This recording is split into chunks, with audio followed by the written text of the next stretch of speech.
No, you doing good, good, good. How are you? Uday. Okay, Uday, tennis instructor? Yeah, work at the tennis organization. Okay, Yeah. okay. You opening or I'm open? Or Amadou's open? Good, Hi, my name is Amadou and I'm a rising 6th grade student here at PS 152. I would like to welcome Mayor Adams and all of you here today to our school. In my after-school debate club, I learned how to listen to others' opinions and respond respectfully. Even when I disagree, it helped me become a better writer and speaker because I had to organize my thoughts and explain my ideas clearly. In the chess after-school club, I learned how to plan my moves and think ahead, just like solving a tricky puzzle. It also taught me patience because sometimes I had to wait and focus to find the best move. Participating in chess and debate helped me become more confident, not just in after school, but in the classroom. I always looked forward to the after school club days because I get to challenge myself, learn something new, and have fun with my friends. I'm really happy that all the kids over the city will have chances like this through the new after school programs. I hope the free programs continue all year round so more children can learn new things. Very good, man.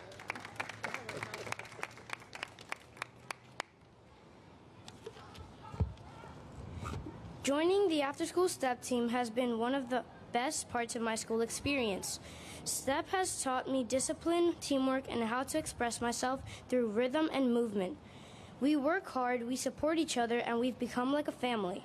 Performing gives me confidence and makes me feel powerful and proud of who I am. Being part of this after-school program has helped me grow not just as a dancer, but as a student and a leader. I thank Mayor Adams for investing in children like me so we can have more opportunities. Next, I would like to welcome our mayor, Mayor Adams. Thank you. Thank you. Wow, aren't they talking about promising? Give them another hand, Really, really amazing when you think about after-school program and the role that after-school program actually plays. I say it over and over again. I'm going to be consistent in my message that, we tend to want our children to be academically smart and not emotionally intelligent at the same time. When you do after-school, particularly in communities that traditionally did not have after schools. In many parts of the city, our young people have excellent after school opportunities and programs. Even if they don't come through the Department of Education, the dollars are there in private funding to allow them to explore their full personhood. When you allow a child, as Amadou stated, to play chess, or allow a child to be able to involve in dance and movement, that's part of the socialization. And it is also a way to relieve some of the daily stress that our young people are going through. Their life cannot be merely what's being played out on social media. It must also consist of what's being played out in the collaboration with other young people, as you indicated. And I think it's a message for all of us as they're leading the way, and we're going to continue to invest in our after-school program. So Amadou and Rachel, we want to thank you for coming and being a representative of an ambassador, I like to say, for what young people are asking for throughout this entire city. And every parent knows that learning just doesn't take place in a classroom. It's beyond the classroom. But too long, these families have not have access to affordable child care and after-school programming, forcing many of them to leave the city they love.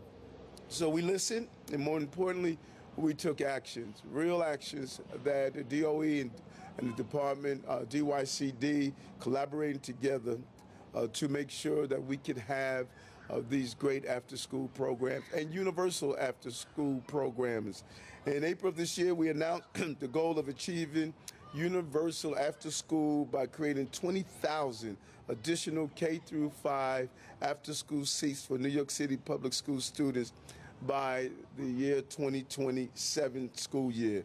And today, less than 3 months later, we're delivering on that. 5,000 new after-school seats for this upcoming school year that begins in just a matter of weeks. It's hard to believe summer school is going to be here in a few weeks.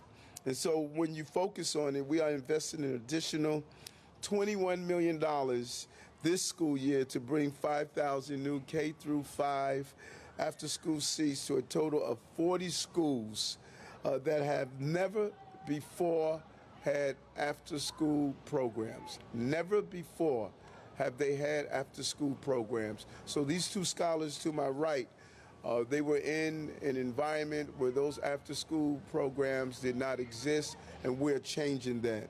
This fall, those 5,000 children in neighborhoods in most need will have a safe place and nurturing place to go when the school day ends. And what does that mean? It's critical not only for the children, but also parents who want to use those extra hours to go back to school themselves, to just have some personal time of their personal development, or do some form of employment. Many of our parents, particularly women, must leave their employment because of child care issue. And we know that, we understand that, and we responded to that. Now, children from working class families will have a spot in after-school programs where they can learn and, most importantly, where they can thrive. These 5,000 new after-school seats mark the first phase in our promise to commit $331 million for 20,000 new after-school seats over the next 3 school years. And it brings the annual budget for universal after-school to $755 million annually, baseline by fiscal year 2028.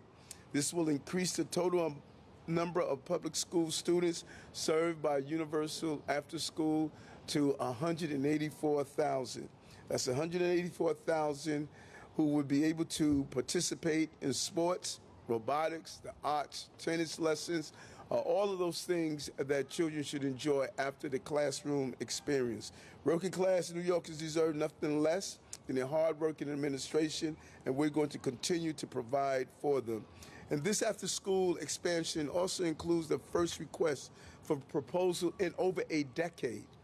What does that mean? It means we will raise the provider rates for the nonprofit workforce and take care of our children every day. And they have gone 10 years without an increase in pay, and that changes now. Additionally, we will form a commission consisting of providers and community stakeholders to develop a sustainable, quality after-school system. And when you do a full analysis of what we have done around children, this is one of many. We have also looked at historic funding for summer youth employment and Summer Rising, both over 100,000 in each one of those initiatives, increased in baseline funding for 3K and special education, pre-K, reducing the cost of subsidized child care to less than $5 a week when you think about it. Less than 1/10 what it was compared to when we came into office. And historic child care pilot for children 2 years old and younger that puts New York City on the path to universal child care for low-income families if we are successful. So New York City can no longer afford to lose working class families to leave the city because of the issue of child care. 2 things we hear all the time when new employees come here. How good are the schools? And how safe is the community? We're targeting both of those issues with record number of decreasing crimes and record amount of initiatives in our public school system that we're going to continue to invest in. And so I want to turn it over to a real partner here who understands what it is to focus on children and families, our Commissioner of DYCD, Commissioner Howard. Commissioner?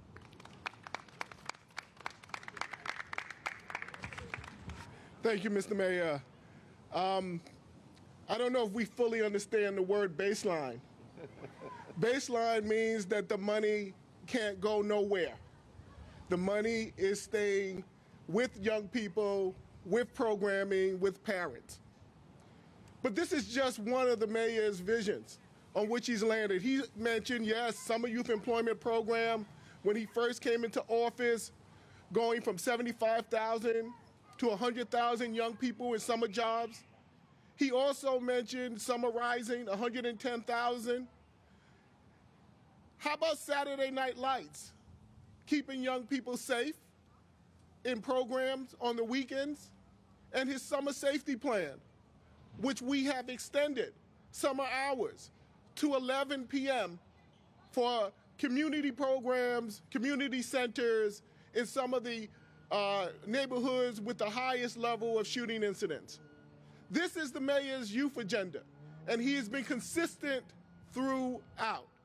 And let me also add with the crisis management system. You have those who are saying, oh, we need more investment. But yeah, let's start off with $131 million that the mayor put in to make sure that the kids are safe. Everything this mayor has done in his youth agenda has been checked off. And I thank him. I know Chancellor thanks him. And not only do we thank him, but the parents, the kids, and those providers and our partners who are on the ground helping us keep these kids safe in safe environments, they thank him as well. This administration and this youth agenda has been phenomenal. And I can say that because I go and visit these programs. I just want to thank the mayor again for his investment as a father, understanding the importance of after-school programming, taking my kids to the YMCA, running from work, picking them up. As a working parent, I understand the value. $331 million. What an investment. Thank you, Mr. Mayor. As always, I want to bring up my partner, Unde, and the New York Junior Tennis. Thank you. Thank you, Mayor Adams. Thank you, Commissioner Howard, and thank you, Principal Baez. My name's Uday Tambar. I'm the president and CEO of New York Junior Tennis and Learning. We're thrilled to be amongst the first providers selected as a part of this expansion. NYJTL has a long history of serving young New Yorkers. We were founded over 50 years ago by Arthur Ashe. We serve young people in about 100 sites throughout the city, 90,000 young people in a year. The new programs that are announced today will provide after-school services in communities that really need them, like here in the Bronx. And at NYJTL, we strongly believe that talent is universal, but opportunity is not. And after-school programs like this create the opportunity for young people to reach their full potential. So the young people that NYJTL will be serving this fall at PS 152 will enjoy a range of free and engaging activities. Obviously tennis, free homework, free supper, STEM and art programs, interactive field trips. And in partnership with Principal Baez and her team, NYJTL will play a critical role in supporting young people's academic, social, and emotional development to help them succeed on and off the court. Now, I used to work in government many years ago, so I can appreciate the challenges of what this administration is trying to do of maintaining and expanding new programs. And Mayor Adams, thank you. You're really invested in the safety and development of our young people. You know, as one of the city's many CBOs serving vulnerable communities, we appreciate your support of the work that we're doing and entrusting us to empower and educate young New Yorkers. Thank you for inviting me to speak here with this exciting announcement, and we can't wait till the new school year begins in September. Thank you. Thank you. Thank you so much. Appreciate you. And we want to thank our superintendent and principals that are here with us as well. It really takes a teaching is a calling, and they answer the call to develop the minds of these young people. Why don't we do a couple of on-topic songs? Hi, Mr. Mayor. How are you? I'm good. I wanted to know, how were the schools chosen, and then how will parents know that their school, was chosen and they have this opportunity? Because that is a big deal when it comes to accessing a lot of the programs I think parents aren't aware. And then how could potential budget cuts from the Trump administration to the Department of Education affect this programming and all this new funding that you have for programs? You know, just as we saw when we came into office, and you could go into the parents, how they decide to school. When we came into the office, we were dealing with a real sunsetting of stimulus dollars, a substantial amount. Our pre-K dollars, the summer rising dollars, all of these dollars were sunsetting. Many people didn't know that. And we saw a seamless transition. We found the money where we needed to go after these important services, and we didn't see these services cut. And we're going to do the same here. Whatever plays out on the landscape of the federal government, we're going to be fiscally smart and look at these important programs. They will move forward. We will have universal after school in the city, and we're moving forward on having universal pre-K and 3K as well. And so we know there's always challenges on the city, on the state and federal level of cutting our budgets, but we have to be smart how we manage it, and that's why bond raters increase our bonds on how well we handle these fiscal challenges. We'll talk about picking the schools. So we selected the schools in collaboration with New York City Public Schools with the highest need in the city, those 40 schools. We also looked at what schools do not have an after-school program. We also looked at young people with disabilities, young people with English learning issues, and also young people who are on the area in terms of crime and shooting incidents as well. So disabilities, income level, and also young people with English learning issues, again, in collaboration with New York City Public Schools.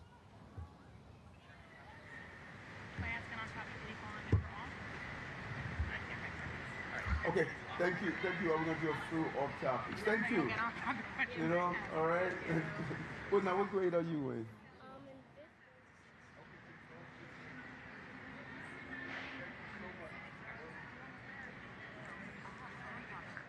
Let's do a few off topics. Hey, Jay. Sir, good morning. As you know, over the weekend, two men were arrested for the shooting of the customs officer. Yes. And it turns out that they both had standing deportation orders. In Yes. one case for a few years, the other guy for a few months, several months.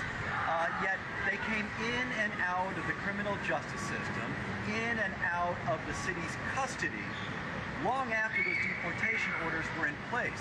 Why were they not turned over to ICE? One, I agree, and I said this over and over again. We need to re-examine this. I've been almost a lone voice in this city talking about this. That we need to examine parts of our laws that allow extremely dangerous people to go in and out of our criminal justice system.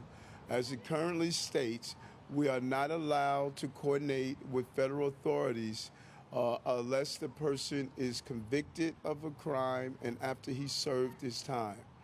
I think we need to examine that.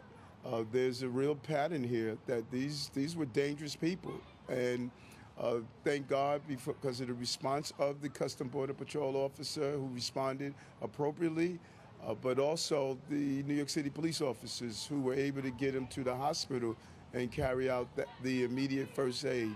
And so, I've raised this over and over again. The City Council has been clear that they have no intention to look at this, and I think it's unfortunate. I think it placed everyday documented and undocumented New Yorkers in jeopardy.